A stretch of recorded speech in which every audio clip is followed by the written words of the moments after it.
আমার কাছে অর্ডার এসেছিলো এই ব্রাউনির। তো ব্রাউনিটা বানাতে গিয়ে কিভাবে আমি ডিমোল্ড করতে গিয়ে ভেঙে গেল আর আমি ম্যানেজ করলাম, কিভাবে ডেলিভারিটা আমি পূরণ করলাম, সমস্ত কিছুই ভিডিওর মধ্যে বলেছি। আর আমার যে সমস্ত বন্ধুরা জানতে চেয়েছিলে ব্রাউনিটা আমি কিভাবে প্যাকেজিং করি, সমস্ত কিছু ভিডিওর মধ্যে রেখেছি। ভিডিওটা স্কিপ না করে দেখো, বাড়িতে তোমরাও একটা পারফেক্টভাবে ব্রাউনি বানাতে পারবে। এখানে মোলটা রেডি করে নিয়েছি আর এখানে চকলেটের মধ্যে একটু তেল দিয়ে দিলাম। সমস্ত কিছু উপকরণই আমি দিয়ে দেবো ডেসক্রিপশান বক্সে। এখানে আমি ব্রাউন সুগার নিয়ে নিয়েছি। অনেকেরই কোয়ারি থাকে কিভাবে আমি চকলেটটা মেল্ট করি, দেখো আমি তোমাদের দেখিয়ে দিচ্ছি। এখানে ডবল বয়লার পদ্ধতিতে এখানে একটা কড়াইয়ের মধ্যে আমি জল নিয়ে নিয়েছি আর স্ট্যান্ড বসিয়ে দিয়েছি, তার উপরেই বাটিটা বসিয়ে দিয়েছি। কখনোই গরম জলের মধ্যে বাটিটা লেগে থাকছে না, স্ট্যান্ডের উপরেই আছে। আর যে বাষ্পটা উঠছে তার সাহায্যেই খুব সুন্দরভাবে চকলেটটা মেল্ট হয়ে যাচ্ছে। এখানে কিন্তু অনবরত একটা স্পুন দিয়ে নাড়তে হবে চকলেটটা। আর আমি এখানে অর্ধেকটা অয়েল দিয়ে দিয়েছি, যতটা পরিমাণ অয়েল আমার লাগবে ব্রাউনির মধ্যে তার থেকে আমি অর্ধেকটা দিয়ে দিয়েছি এখানে। আর খুব ভালোভাবে আমি মেল্ট করে নেব, তোমাদেরকে আমি ভিডিওয় খুব ভালোভাবে দেখিয়ে দিচ্ছি। তোমরা যারা চকলেট মেল্ট করতে গিয়ে বারবার অসুবিধার মধ্যে পড়ো, এইভাবে অবশ্যই করে নিতে পারবে। চকলেটটা আমার খুব ভালোভাবে মেল্ট হয়ে গেছে, এরপর আমি এটাকে সরিয়ে রাখবো। তোমাকে অবশ্যই ভালো করে দেখে নিতে হবে চকলেটের মধ্যে যেন এতটুকু লাম্পস না থাকে, সেদিকে অবশ্যই লক্ষ্য রাখতে হবে। এদিকে যে ব্রাউন সুগারটা আমি নিয়েছিলাম ভালোভাবে গুঁড়ো করে নেব। মিক্সি জারের মধ্যে নিয়ে নিয়েছিলাম, ভালোভাবে গুঁড়ো করে নিতে হবে। দেখো আমি দুবার গুঁড়ো করে নিচ্ছি খুব সুন্দরভাবে। একটা বোল নিয়ে নিয়েছি, তার মধ্যে আমি 3টে ডিম ভেঙে নেব।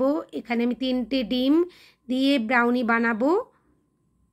আর ডিমগুলো অবশ্যই রুম টেম্পারেচারে থাকতে হবে। ধীরে ধীরে আমার 3টে ডিম নেওয়া হয়ে গেছে। এরপর চিনিটাও আমি সমস্ত দিয়ে দেব। এখানে আমি ব্রাউন সুগার ব্যবহার করেছি। ব্রাউন সুগারটা ব্যবহার করলে ব্রাউনির কালারটাও ভালো আসে আর একটা টেস্টও ভালো আসে, আর একটা খুব সুন্দর ফ্লেভার থাকে ব্রাউন সুগারের, খুবই ভালো লাগে খাওয়ার সময়। ধীরে ধীরে দেখো এখানে আমি ইলেকট্রিক বিটারের স্পিডটা হাই রেখেছি আর বিট করে নিচ্ছি। খুব ভালোভাবে জেন্টলি একেবারে বিট করে নিতে হবে। চিনিটা যাতে ভালোভাবে ডিমের সাথে মিশে যায়। এটা আমরা যে স্পঞ্জ কেক বানিয়ে থাকি সেই রকমভাবে ফোমি আকার হবে না, কিন্তু একটা মখমলে মাখনের মতন একটা স্ট্রাকচার রেডি হবে, একটা ক্রিমি ভাব হবে। সেটা আমি তোমাদের দেখিয়ে দেব। যারা নতুন ব্রাউনি বানাচ্ছ আর বানাতে গিয়ে বারবার ভুল করছো, আমার এই রেসিপিটা যদি তোমরা ফলো করে বানাও, কিভাবে আমি বানাচ্ছি দেখে যদি বানাও, বাড়িতে পারফেক্ট একটা ব্রাউনি বানিয়ে বিজনেস করতে পারবে, অনায়াসেই বিজনেস করতে পারবে। আর একবার যেখান থেকে তোমার এই ব্রাউনি নেবে বারবার তারা অর্ডার করতে থাকবে, আমি এটা গ্যারেন্টি দিয়ে বলতে পারি। কারণ এই ব্রাউনিটা স্বাদে আর দেখতে দুটোতেই খুব সুন্দর হয়। আমি বাকি তেলটা দিয়ে দিয়েছিলাম, এরপর চকলেটটাও দিয়ে দিচ্ছি। এখানে চকলেটটা একেবারে ঠান্ডা করবে না, ঈষদুষ্ণ গরম থাকবে, এরকম অবস্থায় এখানে চকলেটটা আমি দিয়ে দিচ্ছি। সমস্ত চকলেট আমার দেওয়া হয়ে গেছে। এরপর আমি চকলেট এসেন্স দিয়ে দিলাম আর একটু ভ্যানিলা এসেন্সও দিয়ে দিয়েছি। এরপরে এখানে আমি একটু লবণ দিয়ে দিলাম অল্প করে, আর কফি দিয়ে দিচ্ছি 1/4 টিস্পুন। বেশি কফি দেওয়া যাবে না, 1/4 টিস্পুনই দিতে হবে। আর 1/4 টিস্পুন আমি লবণও দিয়ে দিয়েছি।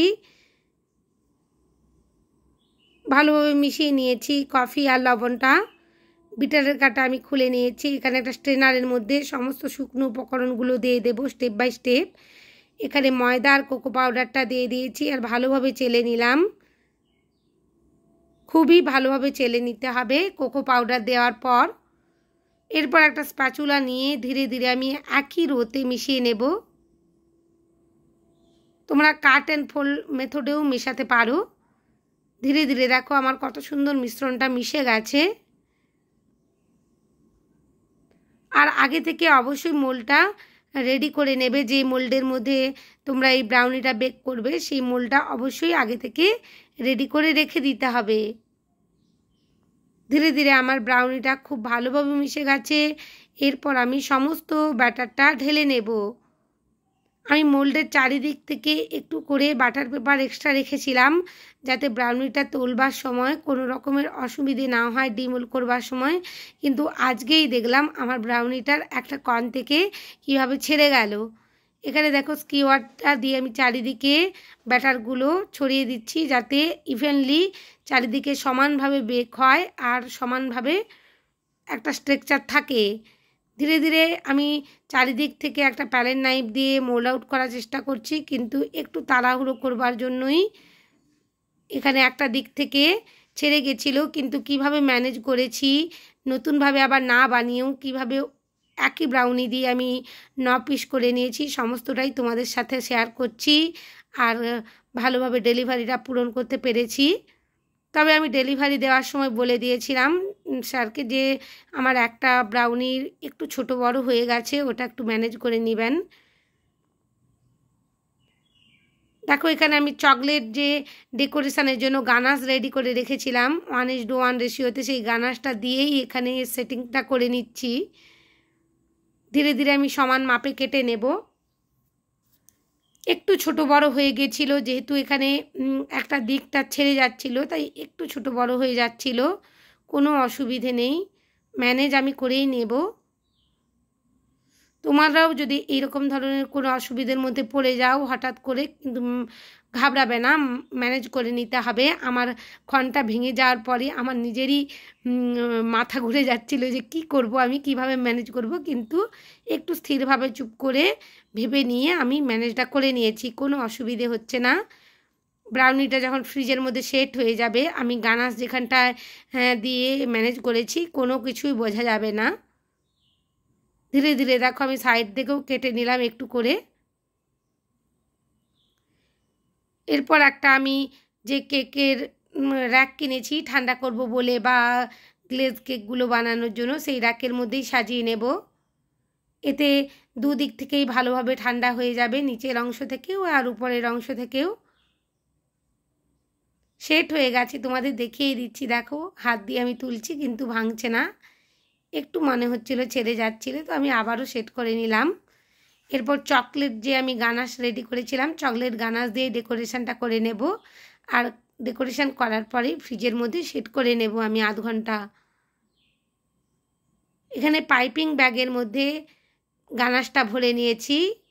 1:1 রেশিওতে গানাশ বানিয়েছি। 50 গ্রাম চকলেটের সাথে 50 গ্রাম হুইপ ক্রিম বা আমুলের ফ্রেশ ক্রিমটা দিয়ে তোমরা বানাতে পারো। একটু ছোট বড় হয়ে গেছে, তাতে কিছু যায় আসে না, কিন্তু ভেঙে যাওয়ার পরেও ম্যানেজ করতে পেরে গেছি। খুব সুন্দর লাগছে দেখতে।